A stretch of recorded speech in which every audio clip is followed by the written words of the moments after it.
stuck? Is something holding you back?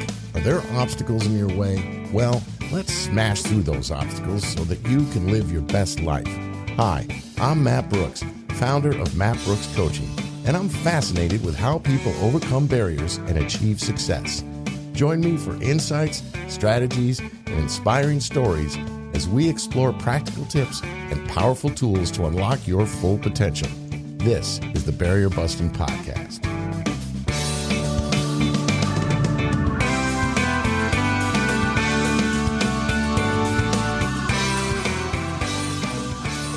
Oh man, am I excited today, people, because we've been talking about pivoting for several weeks now, right? Pivoting in general, throughout your career, pivoting over 50, which is really complicated. We've talked to several people about how they pivoted and were successful. But, you know, a lot of what we've been talking about has been theory. Today, we're going to get down to where the rubber meets the road. We are going to find out today how to land a gig, how to get the job, because today I have a job recruiter, or shall we say talent acquisition specialist, on the show. And I'm really excited about this guest. My guest today is Jamie Stevenson. After spending 13 years as a high school social studies teacher, Jamie pivoted into work as a job recruiter, or as I said, talent acquisition partner, who has spent the past 6 years recruiting across diverse industries. Jamie began her recruiting career at a small agency in New Jersey, specializing in technical roles, and has since worked directly with tech startups in health tech, fintech, and cybersecurity, where her role is to attract and retain top talent. Jamie holds a bachelor's degree in science and secondary education from the University of Vermont. Jamie, I am so grateful you're willing to sit with me on this show, and she's actually going to do 2 episodes, folks. So we've got her for 2 weeks to hear what we need to know if we're trying to get a gig and a job in this current climate. Jamie, a great pleasure to have you here. Thanks for joining us.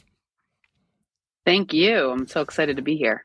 Well, I'm excited to have you because I'm hoping you'll give us the answers we need to find gigs. You know, you'll at least give us what we need to look out for and be ready for. Give me some tips. Yeah, for sure. So let's start with, you're a recruiter, or as we say now, we've changed every title in the world to sound fancy, which is cool. You're a talent acquisition specialist. Yeah. And that's cool. I like that better than recruiter. But what the hell does that mean? Tell us what you do. Yeah. Explain the job to us, and especially the parts that are both in your job description and sort of above and beyond. You know, we all have job descriptions, but there's parts of our jobs that go above and beyond that. So give us the rundown of what Jamie Stevenson does. Absolutely. So, you know, and I think the title talent acquisition partner is a better title than recruiter because, you know, typically people think of a recruiter as somebody that just finds the right candidate for a company, right? Or as a headhunter. But, you know, my role encompasses a lot more than that, especially because most of my recruiting career or talent acquisition career, TA career, has been in tech startups. So, you know, leaner environments where you're doing more than just that traditional recruiting. You know, I work within an HR department, and you know, I not only do, you know, I do that traditional headhunting where, you know, I'm looking for the right talent to bring into our organization, you know, for the roles that are open. But I'm also partnering with many other people within the business, within the company. You know, when there is an open role, I meet with the hiring manager and the interview team, and I help them build their interview process. I, you know, coach them on, you know, what are some of these things that are must-have skills, and what are some things we can concede on? Because I'm sure, as you know, a lot of hiring managers, when they write up a job description, which also coach them and tailor those job descriptions as well. But it's like a Christmas list, right? They're putting every detail in there. I want somebody that can do everything. A lot of times it's, you know, what we call a unicorn, right? So I really help to understand what are the must-have skills that somebody, you know, they have to have. There's no doubt about it. What do I have to see on the resume? What does this person have to have experience with? And what are the nice to haves? And what are the skills that we can coach? You know, what are coachable skills that they may not have a ton of experience in, but if they have the foundation of those other skills, we can build that with them. Interesting. So I really, yeah. So when I do get a requisition for an open role, I sit down with the business and really understand all of these details. And then it's up to me to market that. So I, take that job description, I post it out on our website, on job boards, Indeed, LinkedIn, Ada, Built In, Well Found. There's a lot of different job boards that are sort of integrated through our applicant tracking system. But LinkedIn and Indeed are some of the big ones that I think everybody's probably familiar with. So I publish those. And then, not only do I field the applicants, so people, see those jobs, the candidates, and they apply to them. So I'm, sifting through that and moving folks forward that I see are a fit or have the basics of what we need. And then I screen them and decide whether or not they do possess these skills and good community, the soft skills and the hard skills, and then potentially move them forward. And with that, I'm also going out and prospecting. I'm looking for, talent that might be a little bit more passive or even that's active and open to work on LinkedIn, on Indeed. I focus mainly on technical recruiting. So sometimes I'll look at, some technical sites like, Dice or GitHub. But typically my go-to for prospecting is LinkedIn. I mean, it's the biggest network out there and the most robust. You had mentioned to me that you also work with the applicants. You kind of guide them through the whole process. Absolutely. So you're not just working for the company, you're working for the applicants as well, right? Yeah, that's a big part of the role is I'm not only an advocate for our business side, but I'm an advocate for the candidates that I usher through the process. And, in recruiting best practices, especially nowadays, I did build out like a whole recruiting and interview process for our company and launch that. But the big key here is the candidate experience because in speaking to candidates, even if they're not a fit, they could be a user of your technology or, a client of your company. So you always want to give them a good experience. Mm-hmm, mm-hmm. And my big thing is being transparent. I'm always transparent about, maybe why we decided not to move forward or whether or not, they have the basics of what we're looking for and transparent about what the hiring manager will screen them. And I do coach them through the process of what to expect, how to prepare, and give them lots of details like that as well. So to be clear, though, you're not necessarily always looking for someone who has every box checked in the job description. No. You're trying to recognize potential, right? Absolutely. So it is because I think a lot of people don't apply for jobs because they read those descriptions and they have some of it, but they don't have all of it, but they know they could do the job. You're saying you're encouraging them to apply. You're saying just throw your hat in the ring because it's possible that we're looking not for the perfect fit on paper, but the perfect fit of a human being that has a certain range of skills that we can coach and grow, right? Yeah. Okay. Yep. Absolutely. All right. Well, let's step back in your life a little bit first. Let's get away from you weren't always a talent acquisition partner. First, you were a teacher, a public school teacher and high school teacher, by the way, social studies. And then you pivoted in your life. And because this has been a series on pivoting, I want to spend a little bit of time on what your process was. How did you first, and you don't have to tell me every personal detail, but how did you first decide that, teaching wasn't quite right, you needed to make a change? And then tell us about your career as a teacher first, and then tell us about what kind of went through your mind in terms of I need to make a change. And then I have a few follow-up questions about how you made the change. But first, tell us about your life as a teacher. Tell us the good, the bad, the ugly, and why you decided to leave it. Absolutely. So I went to college specifically to study education. I actually first was going to major in mathematics because that was always my favorite, and I was very successful throughout my high school career in math and science. So I kind of toyed around with that. And then when I got to college, the math just got way over my head. So, and I had a history class that I was loving and I was like, oh, this is cool. And my professor really hooked me, and I made that change, pivoted there into becoming a history, concentration Hear in that, college. teachers? I was just talking to a former college teacher of mine yesterday who had a profound impact on me in ways she was not aware. You don't know the impact you have on your students out there, teachers. Keep Yeah, doing what you do. Keep believing in what you're doing, even if you're not getting the kind of feedback you feel you should.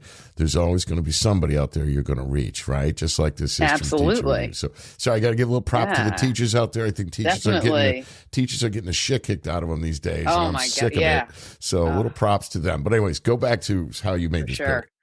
Yeah, yeah, and I mean, kind of exactly what you're saying. Like teachers, the job of teaching is not easy. Everybody thinks like, oh, you get out of school early, and you can go home and take care of your family, like a perfect job for a mother, right, or a family person. And you get your Unless you're my summers wife, off. who's a teacher, Yeah. who goes in, leaves the house at 7:30 in the morning, is Yep. never home before 5:30 at night, ever, Yep. and then often Yeah. has things in the evening to do. So, the Yeah. 2 months she gets off is compensation for the extra hours she works throughout the year. Yeah. That's how I look Yep. at it, right? So 100%. I'm sorry, I'm all Yes. pro teacher. I think, like I say, they're getting the crap kicked out of them, and it's just Same. not right. Yeah. So go ahead.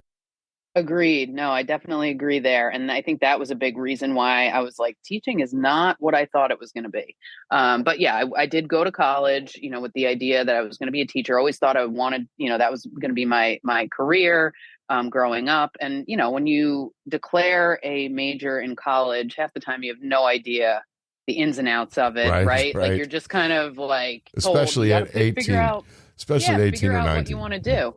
Yeah, figure out what your career is going to be at 18 years old, where, Right. like I don't even know, what my plans are for the next day. I don't know how to balance my checkbook at 18 years old, right? Exactly. Yeah, exactly. So, went along with that. I graduated with that degree. I got a job at my former high school. So, little correction, I actually was a parochial school teacher, not public. I know you mentioned public, so I was parochial school. So I taught at my my alma mater, Immaculate Heart Academy. It was an all-girls private school, Catholic school nonetheless.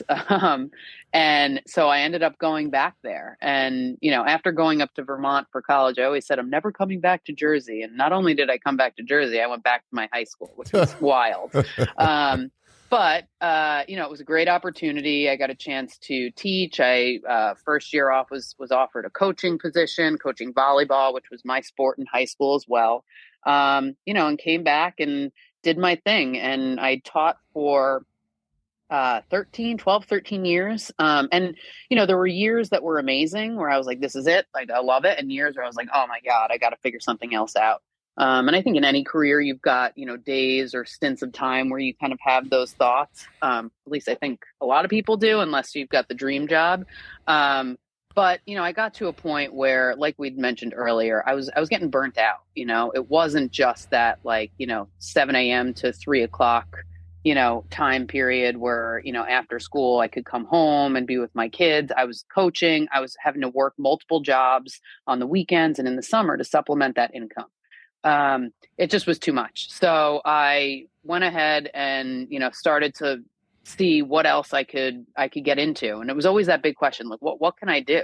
Right. And my husband at the time was in recruiting, and he was like, I think you would be really good at this. You're a good people person. You're really resourceful. Like you're really good with, searching for things online and finding information, which can apply to the recruiting field. So I went ahead and when I was on maternity leave, actually, I, started to network a bit. I reached out to, or I actually started interviewing. I did get a job opportunity to work for a big recruitment firm, Robert Half, which my, at the time, husband was working at. And I was like, it's a little too close to home. So I passed up that role, started to talk to some other folks in smaller companies because I felt that was where I'd get more attention and more of, the key foundation of what I would need more, in a smaller environment. And I actually ran into a high school friend of mine who was working for an agency right up the street from my house. And we started chatting, and she was like, we're actually looking to hire somebody. And, nice. She's like, let me know if you're interested, like send me your resume. So she got me an intro to this small little boutique firm. Like literally I could see it from my front door, the building. And I went in for an interview and multiple interviews, actually. It was a pretty long process. And they ended up hiring me and I took the role. Did you have to, before you did that, did you have to do any training to make yourself marketable in that role? Or were you able to just kind of slide out from teaching right into doing this? So I kind of slid out because they were looking for somebody entry level. And lucky enough, they saw that I had the hunger and the interest, and also some of those applicable people skills that they could coach me. And that was what my manager at the time saw in me, was that, that drive. And I got to stop you right there for the people listening. More than the skill, this is what I've always been told, and I used to hire a lot of people, and I used to think this way. More than the necessary skills, you need the hunger. If you have that hunger, if you show that passion, that will, you don't need all the necessary skills perfectly in place. Am I right? It's really the passion. Yeah. You're looking for people who are going to give themselves to the position, right? Yeah. Yep. Yeah, definitely. And, it did help that my friend who referred me was able to speak for me and kind of, vouch that, I was in it for the right reasons and, and was able to support me in it. I think that, and they knew that I was close to her too, and she would be able to coach me a bit on the side as well, or when needed, like I could go to her for questions and I would be comfortable doing that. So the networking part of things, I think definitely helps as well when you're looking to make a pivot. I always say, use your network, even if it's not somebody that's like a firsthand connection, it could be a friend of a friend, that's always super helpful, whether it's to get an in a company or just to pick somebody's brain on what to do and how to get there. So this was a pretty smooth pivot, an unusually smooth pivot, but were there things though that through the process of this that you learned that informs you now as a talent acquisition partner when you're working with applicants? Is there stuff you experienced, or did this just, overnight you walk into a new job and you just learn it and away you go? I mean, was there any part of this process that informs you now? Kind of, I think what you said before is like having that hunger and that drive and that motivation, and also being self-aware that, I have this 10-year or 10 plus year career, and I'm pretty, educated and, confident in that career, but, I might have to start over. You know what I mean? I might have to start from that bottom, and I definitely was compensated pretty equally because I wasn't making much as a parochial school teacher, but I think that's something for folks, to keep in mind, is to be, in order to make a pivot, you might have to take a step or two or more back. Right. When it comes to the compensation part of things and also just seniority. It's not just going to be this lateral move from one title to another, or, you might have to, I hate to say it and I don't like to say prove yourself, but you're going to have to. You got to earn your stripes. Exactly. There's just no getting around it. You got to earn your stripes. And you do. It's just what it is. And I know in my pivot in my 50s, I went back to college and I had to do internships. And of course, I was, like 20 years older than anybody I was interning for. And that created some awkward moments. And frankly, I'm not going to lie, a few obnoxious moments. But I just knew it going in. You got to suck this up and do it. And I kept a positive attitude and said, don't worry about my age or whatever. I'm just here to do whatever you want me to do. There might have been a few car rides home from the gig at a time where I might have been in my car going, God damn it. You know what I mean? But it was all, you have to just accept that. That's reality. You got to prove, you do have to prove yourself, and you got to earn your stripes. But this is a great place for us to take a quick break, because we're now transitioning into the information I know people want, which is how to get the job. And we're going to talk about that in just a minute.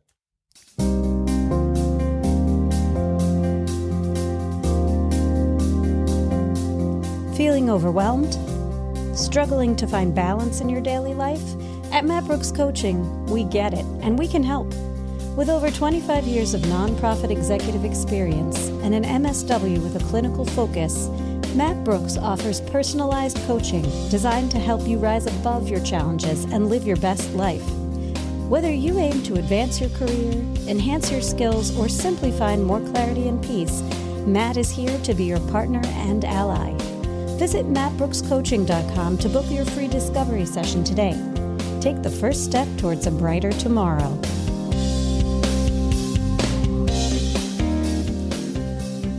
Okay, we're back with Jamie Stevenson, and we're going to now talk about shifting into an ever-changing job market, because what I've noticed in the last few years is it seems like the job market is changing almost as rapidly as technology. You know, every time I buy a new iPhone, 6 months later, I got it. You know, it's like they've come out with the next generation of brilliant technology, and that's happening across the board. And it's kind of like the job market is similar now, right? It's changing all the time, right?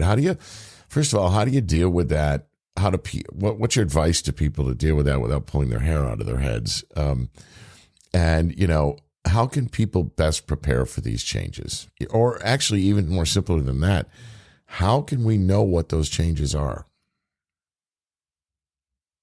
So just watching the news, obviously, you see what some of these breakthroughs are in especially technology, right? And that will sort of dictate what these new roles might focus on. But, you know, just keeping up to date, like I said, LinkedIn is always my source, and there's lots of content there that they're updating on, you know, what are the hot new jobs? What are some of the, you know, the job, you know, where's the job market transitioning to, and what are some companies hiring for? And even looking at like the U.S. Bureau of Labor and Statistics, they have projections as well. Interesting. So, yeah. And I mean, not even just in the tech sector. I mean, there's some obvious ones where like the job market is really hot, but may not have like that lucrative earnings of like healthcare, right? And nursing, teaching, right? There's some of those basics that aren't tech focused that, you know, there is a high demand for, and there, you know, is increasing demand for. So you're saying that LinkedIn's really a great source, though, to be able to keep up with these changes, right? Yeah. And also what I've noticed on LinkedIn is there's a lot of articles of advice on LinkedIn, right? Mm-hmm. Right. Absolutely. Yeah, there are, especially from, like a recruiting perspective, anything job related. I mean, there's a lot of content there. That's why, you know, that's kind of my go-to for what I do, because not only does it provide me actual, you know, prospects of candidates and whatnot, but also a lot of that content that's needed to keep up with, you know, best practices as well when it comes to hiring and the job market in general too, those trends. Okay, let's talk about then how candidates present themselves, all right, with their resumes and other written materials, because this changes often. When I started my career, many years ago, it was resume should be no more than one page. If it's more than one page, they're going to throw it in the garbage. Now, resumes seem to me to be like short stories. They seem to be like multiple pages and have a lot of columns in them. And talk about how people present themselves through their resumes and other written materials. How important, by the way, is their style of email, you know, when they are emailing back and forth with you? Are you, you're judging them on the basis of how they're writing too. Am I right? Mm-hmm. And communication, just, you know, you say like the multiple page, you know, resume is acceptable these days. And it is, it certainly is. Like I no longer, you know, and I think even when I started recruiting, I was open to longer than a page resume, but to a point. If somebody is, you know, rambling on, like I'll get applicants that have 5-page long resumes, and it's just like literally they're writing down every single detail of everything with a lot of hyperbole, right? Yeah, you can you can see right through that after a while. Oh, right? I'm like, okay, if this person can't succinctly tell me like the key things that they do in their daily in their day to day of their role, then like they're not going to be a succinct communicator. And that's not going to work in our company. I'm going to pause you right there because I want to make sure we really hammer that point. You and I were talking in our pre-interview that the key in communication now is, and it always was, but it's really important now, is to be succinct. And if you can't be succinct, get a point across. It's kind of like an elevator pitch, right? An elevator pitch needs to be only 2 to 3 sentences, and some people make them 7, 8 sentences. There's a reason it needs to be 2 to 3 sentences. It's can you get your message? I mean, if you can do an elevator pitch in one sentence that clearly gets your message across, you're really hitting high. So I just want to pause right there because I think people need to understand that succinct, it's not a podcast where you're just going to ramble. You've got to present yourself in a succinct and clearly, a nice shiny package. Am I right? Yeah, for sure. Because, you only have a limited amount of time in meetings or, you want to be able to be effective and impactful because if you're rambling on, people are going to zone out and there's no impact there, Yeah, I sound like the teacher from Peanuts, right? All right, well, what should potential job applicants know about employers searching their social media accounts? Because, you're saying LinkedIn, but I'm sure there's other social media platforms that people should be using. Do employers do deep searches in social media accounts? So that's an interesting question because I remember historically, even when social media came out when I was in college, there was always watch out what you post. But I think, I typically do not look at social media unless there's a reason to. I'll typically look at just the LinkedIn profile to make sure that they're presenting themselves in that way and matches up with their resume, because a lot of times people will embellish or they're, especially if folks are we had an issue with people passing background checks because we're in a fully remote environment. It's crazy the scams that go on, but that's probably could be a whole other podcast or maybe 2 episodes. Yeah. Oh, definitely. I want that. It's crazy. But as far as checking social media, I personally don't do it as much. Like I said, unless there's a red flag that's raised. I remember having a candidate who was kind of he was a finalist for a role that we were recruiting for, but he had some erratic behavior. He had all the skills we were looking for, but there were a couple red flags. So we dig kind of deep in and did a search and didn't necessarily just look at the social media, kind of did a Google search and saw what came up and tried to verify, but so you didn't do that. I want to pause you. You didn't do that until the red flags appeared. Yes. I want that to get across because I think we're all paranoid that anything we ever said or did in our lives is going to be used against us in any endeavor we want. But you really weren't looking for that stuff. It was the person's behavior that triggered you to go looking, right? Yes. Yeah. I don't have time as a recruiter. I don't have time to do that. I don't have time to look at every candidate's social media. You know what I mean? You're lucky if I have time to get through the entire applicant pool. So it's not something that's a go-to of mine, only if there is a red flag. I have had hiring managers. Only I think there was one occasion where a hiring manager noticed somebody's Twitter post and was like, what's this all about? I'm not sure I feel comfortable,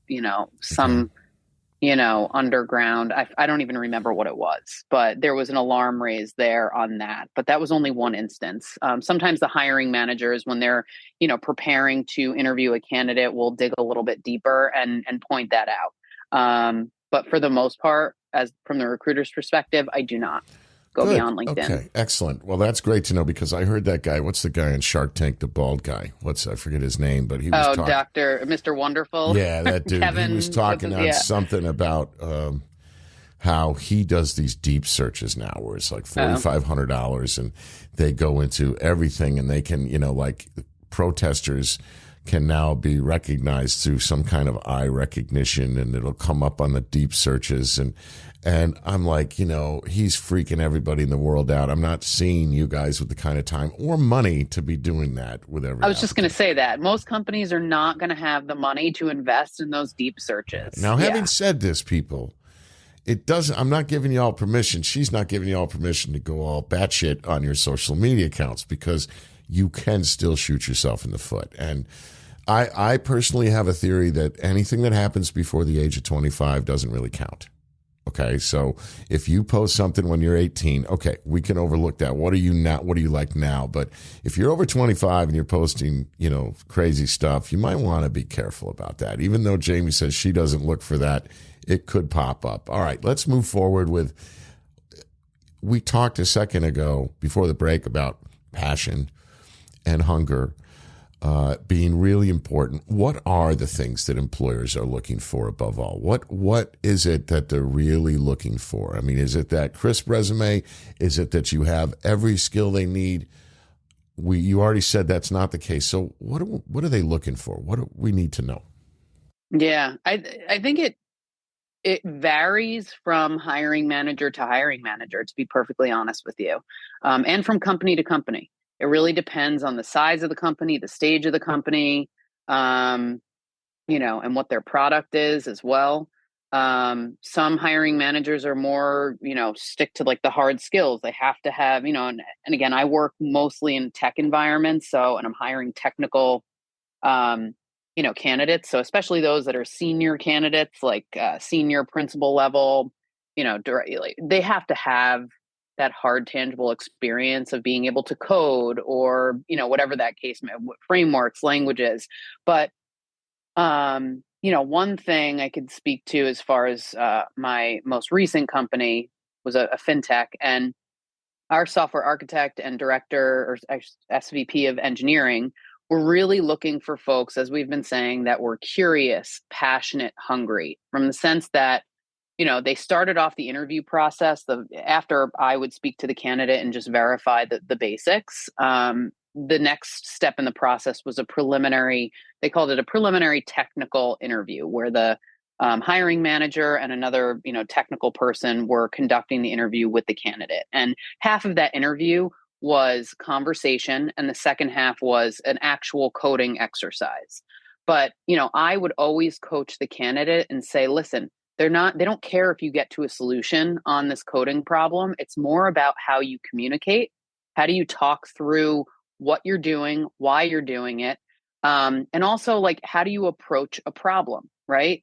Do you just jump in, or are you going to stop and be thoughtful and ask questions to clarify what the interviewer is looking for before you jump into it? Questions are good, right? Questions show you're curious. Questions show that you don't think you know it all, right? That's so important. So that's great. Listen, we're running long, but I got one really important question to ask you now. Before our next show, we're going to talk about specific pivoting techniques and what people need to know when they're pivoting. And we're going to talk a little bit about pivoting over 50, because that's something I did a full show on. But we're going to go to the other end of the spectrum in Gen Z now. We're going to talk just briefly about Gen Z, because there has been a rash of articles lately in the news about Gen Z getting fired all over the place. Like 6 out of 10 Gen Z people who've been hired in the last year or two were fired within a few months of getting the jobs.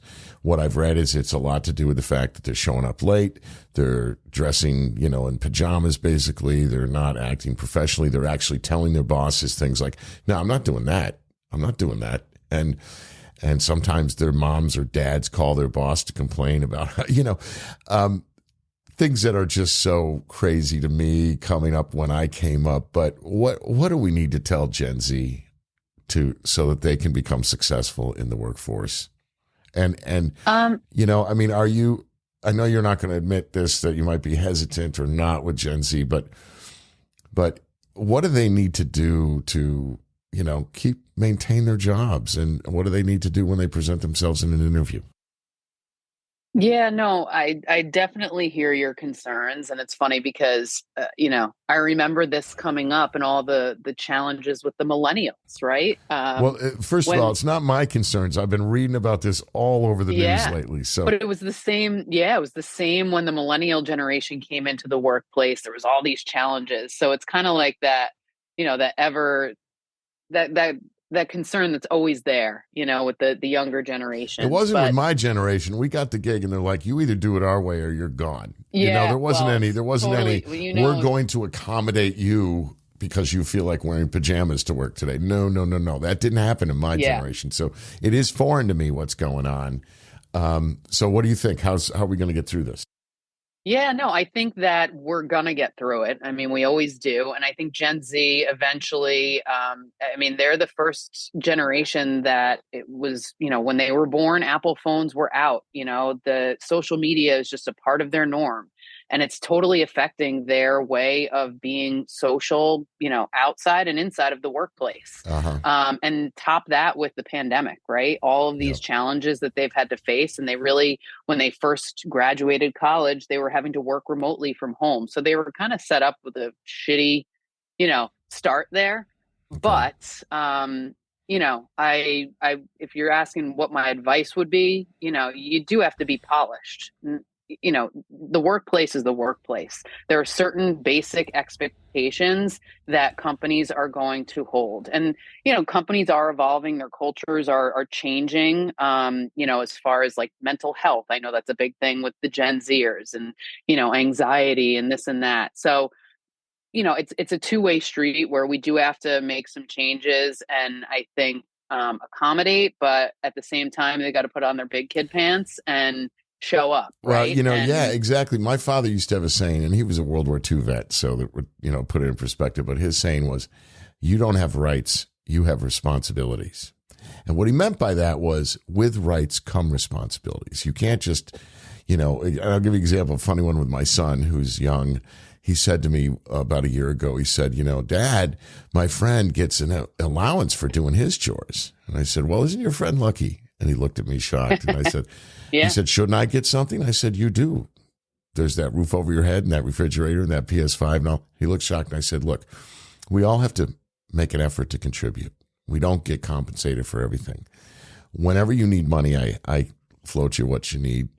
But you're not going to just get paid for breathing, for being on this planet. And I said, but when the day comes that the world decides to pay me a salary for just being here, I'll cut you in on 10%.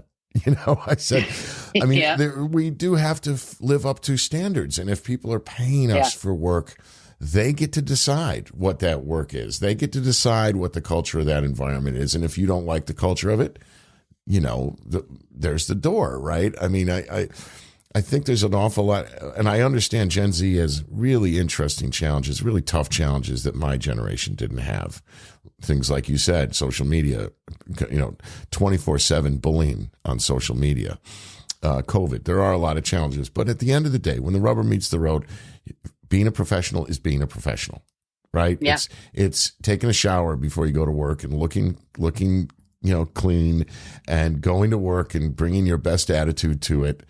And if you don't do that, throughout history, what happens to people who don't do their jobs? They get fired. It's the way it is. So I'm not going to take any more time on this, but I do appreciate you kind of standing up for them because I think they're getting battered right now in the press with this. And it's a totally different world. I mean, our kids are watching these YouTubers making hundreds of thousands of dollars just sitting in their basements, doing the things that our kids, and they're like, oh, I want to do that. And it's like, oh my gosh, I think Gen Zers, they have this whole different world that they're living in. And, they want to do things that they're passionate about and, that align with their interests. But it's definitely, it's interesting. Yeah. And I like to tell my son, I like to say, look, this idea of influencer is really fascinating to me because I want to be influenced by people who actually have life experience, frankly, right? But that's for another show. All right. We got to run. We've run quite a bit long on this one.